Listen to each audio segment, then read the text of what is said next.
Bongiorno in the School of History here at the ANU, and John Muir and I will be discussing the role of humanities in understanding politics. Agreed. Okay, well, let's do it.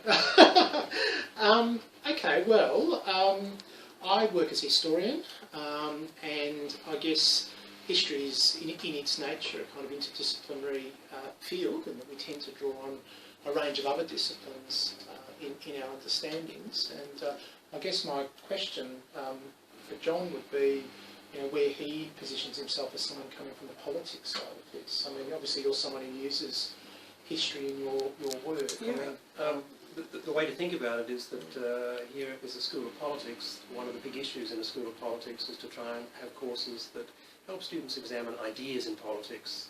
Or we have a course called Ideas in Politics. What's the substance? What are the ideas that we're looking at? They all come from the humanities. Where does the course begin? It begins with Machiavelli, the kind of ideas master of politics, and students are taken out from the 21st century into a room where the only thing in the room is Machiavelli's The Prince. And the issue then is we've got 2 or 3 weeks on this old book, 500-year-old book. We have to try and work out what this person who's prominent in the humanities can tell us as people in the 21st century. And it takes a lot of work to slow students down so that they get to see that there's a vitality, a force, a genius hidden away in this old humanitarian book.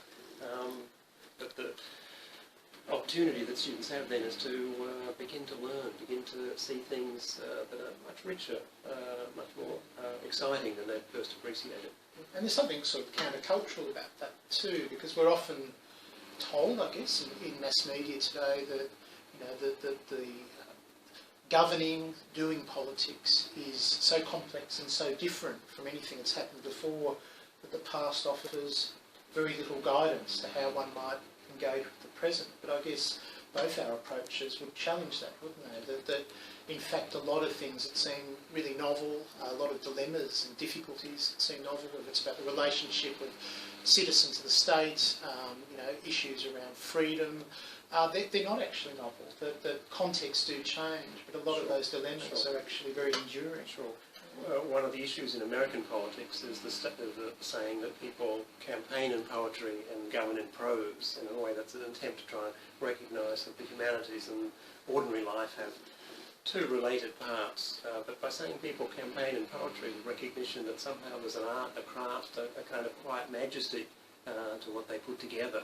We can see it in bold forms now with Mr. Trump. Are you aware of Mr. Trump? I am aware of Mr. Trump, yes. American politician who wants to be president. Well, he's doing the poetry number. He's putting together things that cohere according to the kind of laws of poetry as he understands it. What happens if and when he becomes president? Well, all the prose starts to push in, and the social sciences will then start to come to the forefront as we organise organisations and trade deals and laws and processes around much more solid, rocky things. Yeah, it's perhaps in that world of political rhetoric, which is very much your field, John, that those continuities often seem strongest, don't they? That the techniques of rhetoric that are being used today are, very often have classical roots, that one can recognise them in a Pericles or a Cicero many thousands of years ago. The course that we have here at the ANU on Ideas in Politics has as its first assignment a methods analysis, where students have to look at Machiavelli and work out what the methods of Machiavelli's form of analysis might be. And rhetoric comes right to the forefront because the Cambridge School, Quentin Skinner and the people around him who followed him in history of political thought have identified that there's a style or a form or a way of presenting that's associated with this term rhetoric. Students find that so hard to acknowledge that politics can have a rhetorical component, maybe even a rhetorical core. That the challenge for us teaching, helping people to become more sophisticated and better students of politics is to recognise that something like rhetoric has a central place. Yes, and those notions of citizenship that we're still grappling with in that context, have been so shaped often by classical models. Again, we're still often dealing with dilemmas that were very much a part of the Athenian politics in the 5th century BC. That even some of our phrases that we use so customarily, like the idea of human being as a political animal, are very much our very definitions of politics and what politics means are still so shaped by things that were being argued out by the likes of Aristotle many centuries ago. Sure. If you think of the kind of heavy weight of statecraft, large-scale international politics, what's happening in North Korea now, you think, well, there's no world for art or humanities in trying to understand and interpret the kind of threats to world order that come from what might be happening in North Korea. You think, well, actually, no. The forms of analysis that go back to ancient times. You think of Thucydides, his ability to work his way around city-states fighting one another and try and identify the kind of mischief that goes on in world politics. And to help students of politics 2,500 years later still have a sense of how these things cohere as elements of humanity. So the humanities are really essentially there. They're not peripheral. They're not concessions or options. Yeah, and I guess another issue around this that interests me is, how we bridge the divide, I guess, between the ways in which we discuss these things in a disciplinary context within university, whether it's politics or history, literature for that matter, and how we communicate that to a broader public. How do we... does it in the end matter that we're conscious, of course, of the impact of an Aristotle or a Machiavelli or a Hobbes on the debates that are still with us in politics. What does that mean for the public sphere, though, and how do we do that? Think of Tony Blair. Tony Blair was British Prime Minister for 10 years.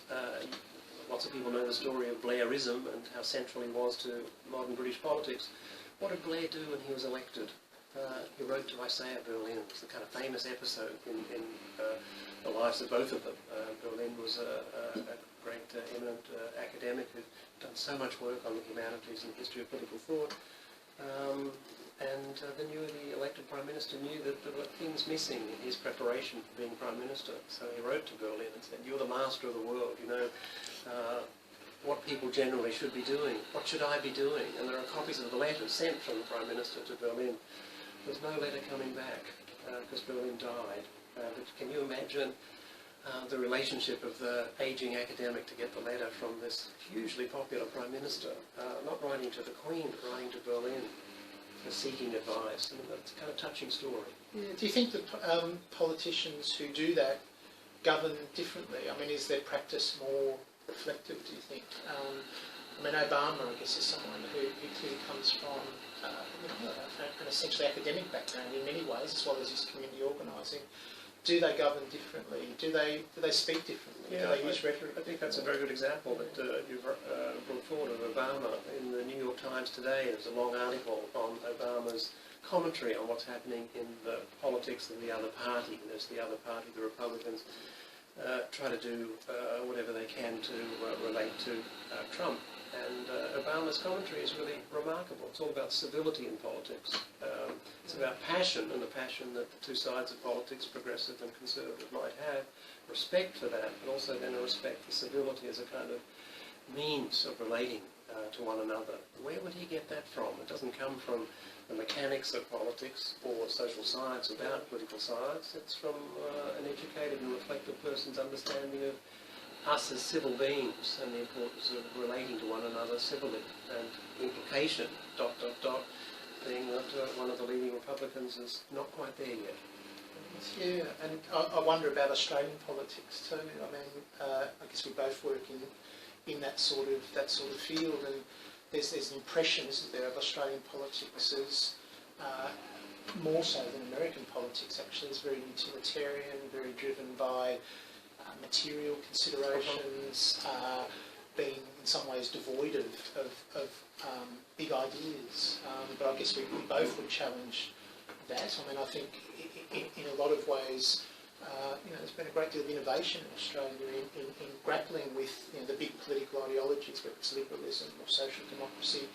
and trying to think about their implications in Australia. But I wonder if you have some thoughts on that. Yeah, think of the small things. I mean, the big things help us understand the kind of cosmic potential that Australian politics might have. But just think of the little players. Think of the people who've been elected to the Senate as accidents, allegedly as accidents recently. You hear some of them talking now, former sawmillers, talking now with a kind of touching grace about not just being charmed with politics, but what it's like to be a human being inside a machine. The machine is politics, and they're human beings.